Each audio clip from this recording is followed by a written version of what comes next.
आमश ने बयान किया कि मैंने सालिम से सुना, कहा कि मैंने उम्मे दरदा से सुना।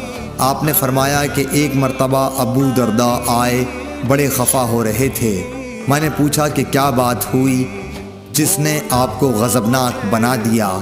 फरमाया, खुदा की कसम, हज़रत मोहम्मद सल्लल्लाहु अलैहि वसल्लम की शरीयत की कोई बात अब मैं नहीं पाता सिवाय इसके कि जमात के साथ ये लोग नमाज़ पढ़ लेते हैं।